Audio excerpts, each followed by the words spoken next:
یا رزاق یا کریم یا کریم یا کریم یا بڑا اعتراض یہ کرتے ہیں کہ حضرت ابو بکر نے اپنا جانشین بنا دیا حضرت عمر کو، عمر نے اپنا جانشین بنا دیا حضرت عثمان کو، اسی طریقے سے امیر معاویہ نے اپنے بیٹے یزید کو جانشین بنا دیا۔ میں یہ کہتا ہوں کہ جانشین بنانا ناجائز ہے، کس نے کہا؟ لوگ کہتے ہیں کہ اسلام میں خلافت ہی ہونی چاہیے، ملوکیت نہیں ہونی چاہیے، کس نے کہا؟ خلافت کا مقصد اگر ملوکیت پورا کر دے تو ملوکیت بری کیوں ہے؟ اور خلافت اگر ملوکیت جیسا کام کرنے لگے تو خلافت بری ہو جائے گی، نام صرف رہے گا۔ تو اصل چیز ہے کہ رعایا کو خوشحال رکھنا، کتاب و سنت کے مطابق ان کو لے کر کے چلنا، یہ اصل کام ہے، چاہے وہ خلافت ہو چاہے ملوکیت ہو۔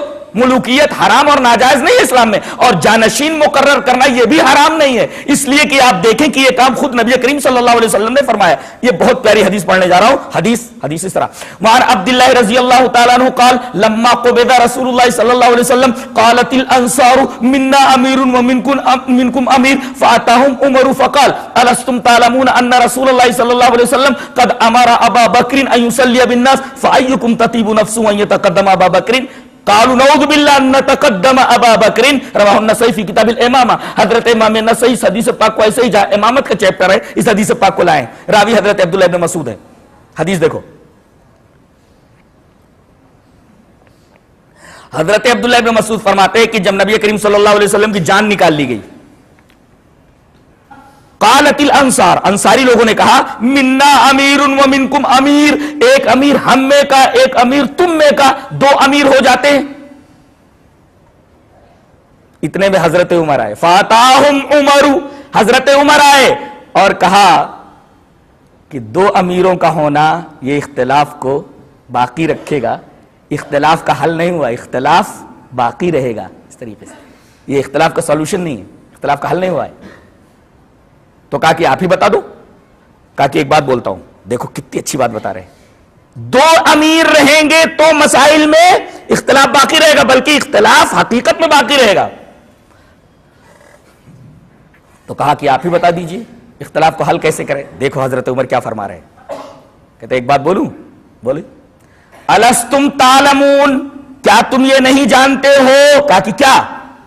فرمایا ان رسول اللہ صلی اللہ علیہ وسلم قد امر ابا بکر ان یصلی بالناس، کہ نبی نے اپنے بیمار ہونے مرض الموت کے زمانے میں اپنے مصلی پر کس کو کھڑا کیا تھا؟ نماز پڑھانے کے لیے، کہ لوگوں کو نماز پڑھائیں، ان یصلی بالناس، لوگوں کو نماز پڑھائیں۔ کہا کہ حضرت ابو بکر کو۔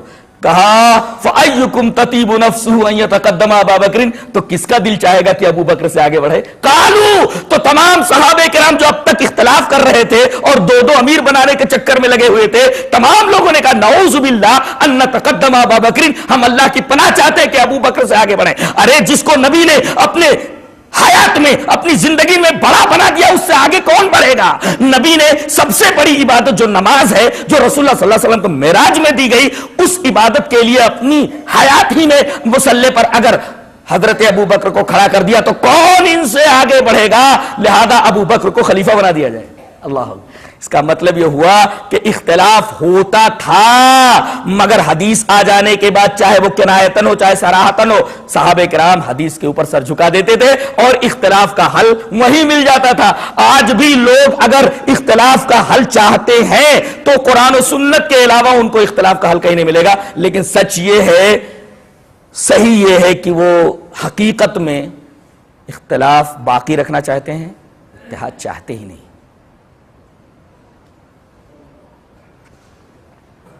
بتائیے، آپ نے اپنی حیات میں نماز پڑھانے کے لیے کس کو بڑھایا؟ ابو بکر کو۔ اشارہ کس بات کی طرف تھا کہ میرے بعد جانشین کس کو بنانا، خلیفہ کس کو بنانا؟ حضرت ابو بکر۔